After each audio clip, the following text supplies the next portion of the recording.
Not many people know this, but my mother has COVID-19. She just started waking from a coma.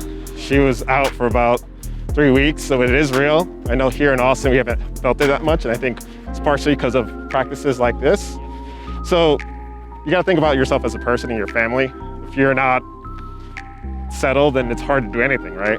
So personally, it has impacted my business, but it's also impacted my business in a good way, where I'm able to work with founders, and this is the thing I love most about founders, figure out ways to, such as yourselves, to pivot, work hard, use grit, determination to work through things. So it's been tough for everyone, but I think everyone's gonna make it do together.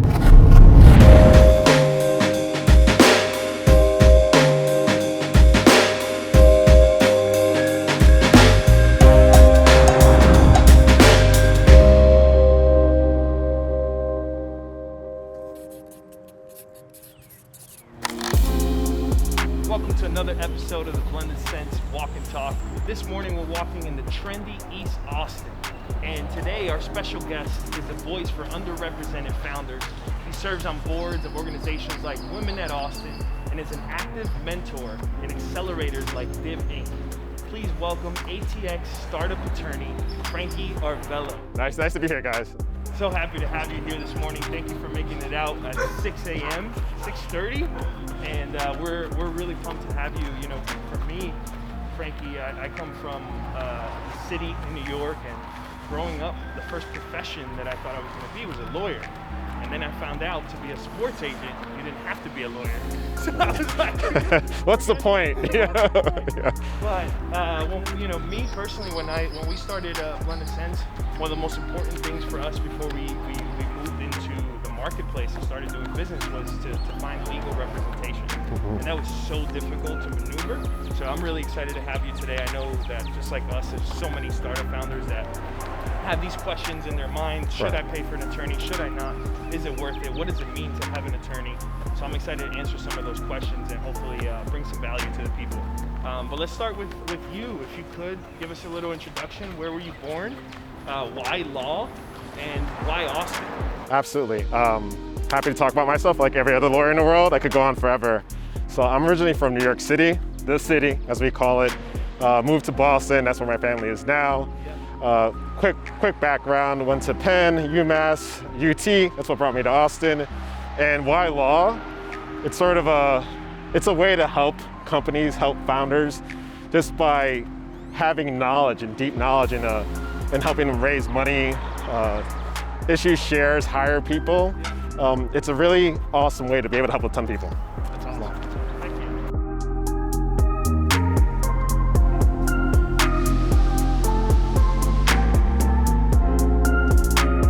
I think most importantly is the personal impact. Not many people know this, but my mother has COVID-19. She just started waking from a coma. She was out for about 3 weeks, so it is real. I know here in Austin, we haven't felt it that much, and I think it's partially because of practices like this. So you gotta think about yourself as a person and your family. If you're not settled, then it's hard to do anything, right? So personally, it has impacted my business, but it's also impacted my business in a good way, where I'm able to work with founders, and this is the thing I love most about founders, figure out ways to, such as yourselves, to pivot, work hard, use grit, determination to work through things. So it's been tough for everyone, but I think everyone's gonna make it do together. Yeah, absolutely. I think collaboration and cooperation is gonna be rewarded more than ever in this time. So to answer the first question, not every startup needs an attorney. There's certain key triggers where you actually make sense to have an attorney. First would be if you're issuing equity to someone else besides yourself. It's a really technical process I don't want to bore you with. You can really mess it up, and it can mess up your cap table and future funding. That's the second one, funding. If you have someone who wants to invest money in your company, that's a good time to do it. Another time is when you need to get a customer contract reviewed or hire an employee. You should really have someone vet that for you so you don't risk some personal liability, even if you form the company. So those are definitely times where you need it. When you don't really need it is you just have an idea. Really early, like you just work on your idea, get an MVP out there, and then get to those other steps, and that's when you need an attorney to help you out. I mean, this country is founded on equality of opportunity, and just by the nature of being an underrepresented founder, you don't have access to the tools that people who are more, let's say, established or more just, yeah, who are just more in the scene get. Yeah. So I want to fill that gap. And legal is one of those key areas where, I mean, there's two types of capital to me. There's capital cash, there's also social, maybe three, and intellectual capital. And I can help fill two of those gaps in terms of intellectual and social capital. So my job is to help founders who don't have that background. Like for instance, I grew up a time I was homeless for a bit in my life, and we grew up with living in HUD housing, Section 8 housing, where I didn't have access to people like Elon Musk or really awesome people. There were things I just didn't know. Yeah. So it's a core belief of mine that my role as someone who's attained, I guess, some level of success is to help people out who are like me and who are willing to hustle and grind. Absolutely. I think first you should start with referrals. If you are part of a community, I know Austin has an awesome community where people are willing to share ideas and share resources. That's a good way to vet someone quickly rather than just have them have an ad pop up and you're like, oh, that sounds like a good attorney. If you don't have access to that, which is fine, it happens, is just sort of Google things like questions or ask a startup attorney. Keep a good repository of that, and then start interviewing attorneys and asking the questions from those lists. Also, if you have an attorney that doesn't ask you questions about your business, then that's probably not a good sign, because they're not interested in working with you. I find long term that, maybe I'm biased, of course I am, that you want an attorney that's a partner to your business, not someone that just will fill out some documents and be done with it.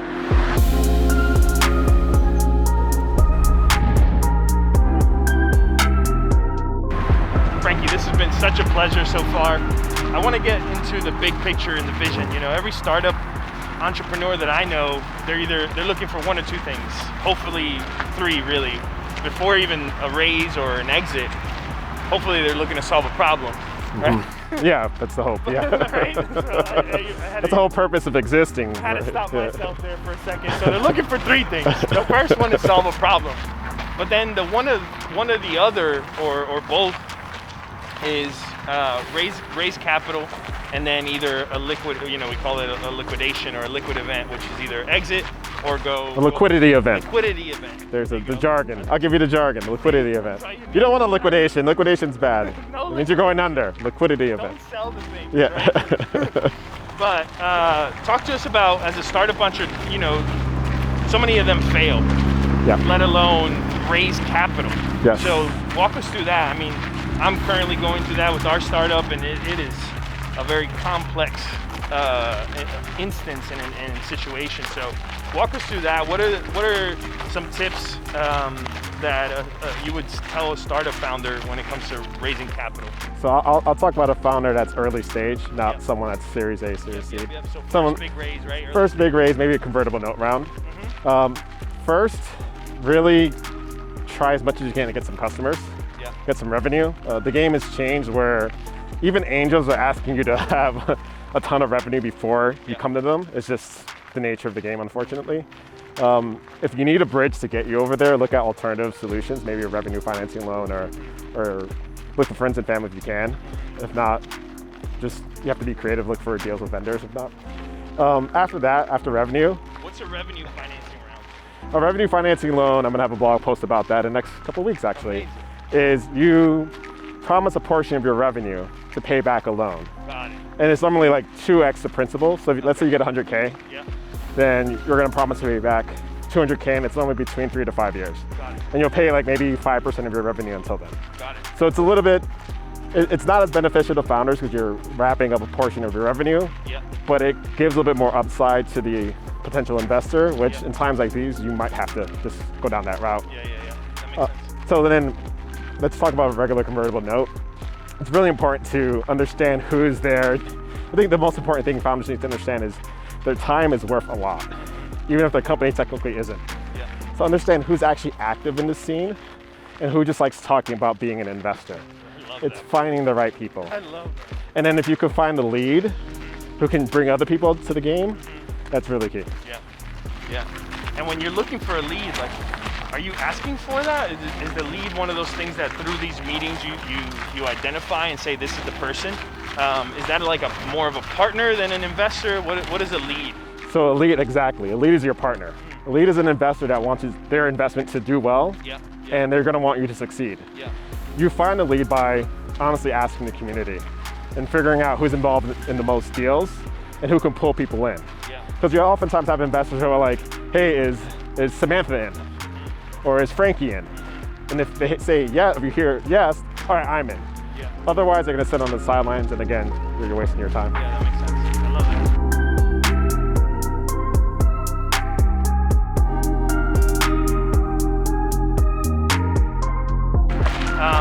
How many rounds of raising capital would a startup typically, let's call it an average startup, how many rounds of raising do they typically go through? Until a liquidity event, if you will. I mean, it's me, lawyer here. It depends, right? But let's say, from what I've seen, for the most part, let's say Series B post you get acquired, things go well, you're really happy. You normally have your friends and family round. That's one round. Like that might be like 20, 25 grand to get you just up and running. You then have an angel round, which is kind of what we're just talking about, which is typically a convertible note, sometimes a safe. You then have your first equity round, which is Series A, Series Seed, depends on the size of it. That's when things get serious. That's when you're hopefully have some product market fit, and you're starting to throw some gas on the fire. That's what investors want to see, and that's when they're going to push you. When you get that institutional investor on board, that VC typically on board, they're going to want you to just crank up your sales. So you may have another bridge round before Series B, hopefully not, which would again be probably a convertible note. Then you have a Series B, which will be, think of a Series A as maybe 5 million, think of a Series B as 15 million coming into your company. Then hopefully your sales get really good, and then you're able to sell. And sometimes it goes a little longer than that, depending on the state of the market and how your business is doing. Cool. Well, let's roll right into the sale. So an exit. Yes. I think there's two liquidity events. It's a tough word. Liquidity. Liquidity events. We got the exit or an IPO. So let's talk about the exit. What does that look like? What should a startup founder know about an exit, and how do they approach that? I think the first thing a founder needs to do is look at what they're looking for. Before anyone like me can advise you on what to do and whether you should take a deal or not, think about what do you want to do post-sale, right? Maybe that's something, advisors oftentimes want to push you to sell because we get paid, but is that actually good for you? Do you have an idea to get something else going? When I talk to founders who are ready to sell, they actually have something else that's baking in the back of their head that they kind of want to get going. That's when you're really ready. And if you're not, maybe you need a break, that's fine. But sometimes I find that you're actually not going to follow through on a sale. So let's assume that you're ready to go. You want to look for someone, at least what would be important to me, is that a few things. One is that you take care of your employees, right? You want to make sure that whoever comes over to take over your company, whether it's a strategic buyer, which means strategic versus financial. I'll give you a quick example what that means. Strategic would be a company. Let's say AT&T is taking over T-Mobile, right? That's a strategic buyer. There's some synergy, there's a connection there. That's a strategic. A financial buyer would be a private equity fund, right? Typically, generalizing here, a private equity fund would look to do things like cut costs because they normally lever their deals. So they look to decrease operational costs while trying to keep sales around the same. So if you sell to a private equity buyer, your employees some of them are likely to be let go. Your decision whether or not you want to make that deal, but keep that in mind. Whereas a strategic buyer may look to grow your company. So that's a different look because they don't typically have the leveraged debt. So taking care of your people, taking care of yourself as well, making sure that the exit meets your whatever number you have that's in your head, this is the right number for me. And also, not last, but it's all sort of similar, your investors, right? Your investors typically will have some sort of rights to block a sale. That's what happens when you take Series A and even Series Seed, Series B money. Making sure that the economics make sense for them, so you don't go down an entire path and only to have them nix it. That'd be the worst. Yes, that would be, and it happens. And then sometimes, as you go through these equity rounds, understand that, I think it's key for fun to understand that they may want to sell, but if their investor doesn't want to sell, it can be blocked. Wow. And then what do you do in that situation?